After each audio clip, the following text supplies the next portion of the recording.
तो golden triangle ई highway, ये क्या है गोल्डन ट्रायंगल ई हाईवे?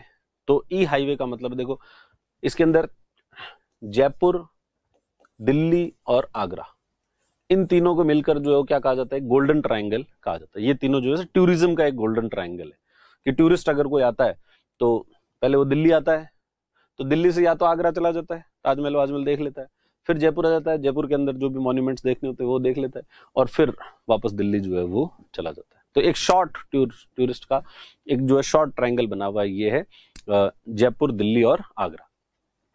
अब इसका ई हाईवे का क्या मतलब है?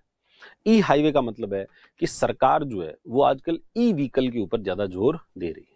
ई व्हीकल क्या होता है? जो कि इलेक्ट्रिसिटी से चलता है, ठीक है। इलेक्ट्रिसिटी मतलब उसके अंदर पहले से आपको बैटरी लगा दो और उस बैटरी के माध्यम से वो जो है वो व्हीकल चलेगा। तो ऐसे जो व्हीकल्स हैं बैटरी से चलने वाले, या फिर हाइब्रिड भी हो कि भाई वो डीजल से भी चले या पेट्रोल से भी और इन दोनों से चल सके, तो हाइब्रिड व्हीकल हो या कोई ई व्हीकल हो।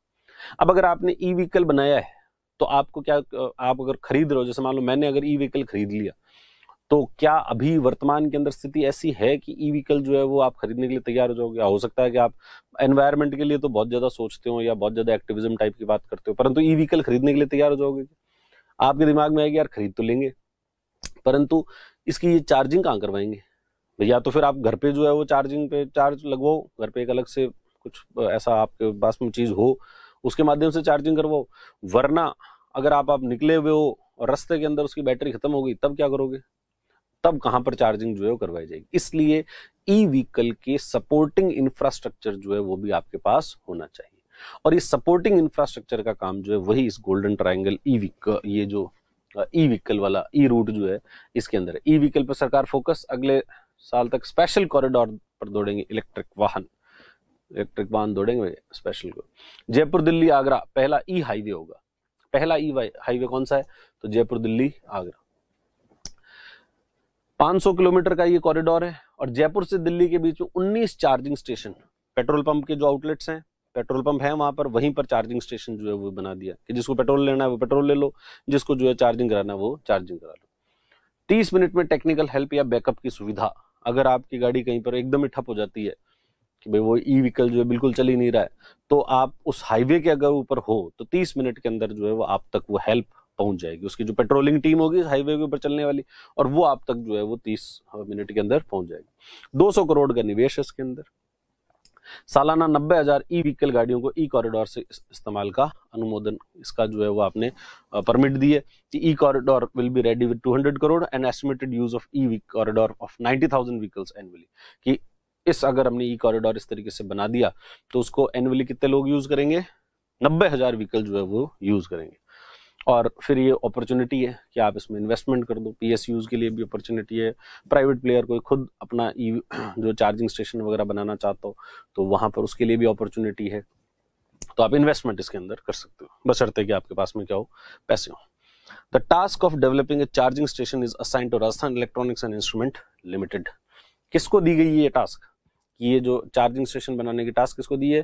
तो Rajasthan electronics and instrument limited जो है उसको दी गई है।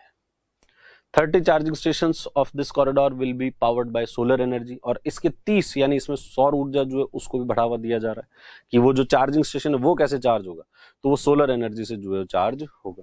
तो और इस कॉरिडोर का विकास किसके तहत किया जाता है? फेम इंडिया प्रोजेक्ट, ये इसको ध्यान रखना है अपन को, किसके तहत किया जा रहा है? Fame India project. ये क्या है फेम इंडिया?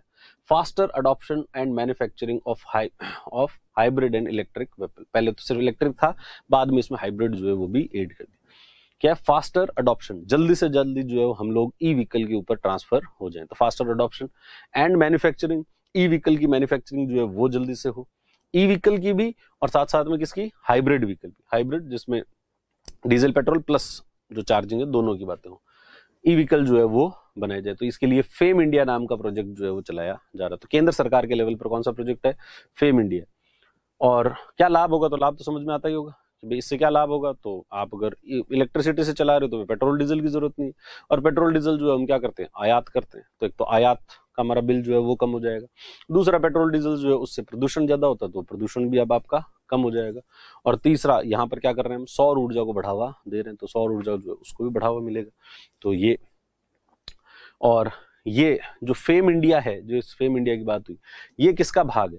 तो भारत केंद्र सरकार के द्वारा एक मिशन चलाया गया है, नेशनल इलेक्ट्रिक मोबिलिटी मिशन। ये जो नेशनल इलेक्ट्रिक मोबिलिटी मिशन है उसका एक पार्ट है ये fame India, faster adoption and manufacturing of hybrid and electric vehicle. ये जो फेम इंडिया नाम का प्रोजेक्ट है ये नेशनल इलेक्ट्रिक मोबिलिटी मिशन का पार्ट है, और उसके तहत जो है वो, इसके तहत करते क्या है, सब्सिडी देती है केंद्र सरकार, किसके लिए? इलेक्ट्रिक वाहनों को प्रोत्साहित करने के लिए तथा एक आवश्यक चार्जिंग इंफ्रास्ट्रक्चर बनाने के लिए। तो इसके इस प्रोग्राम के तहत, ये जो मिशन है, इस मिशन के तहत जो है वो ये सब चीजें की जाती है।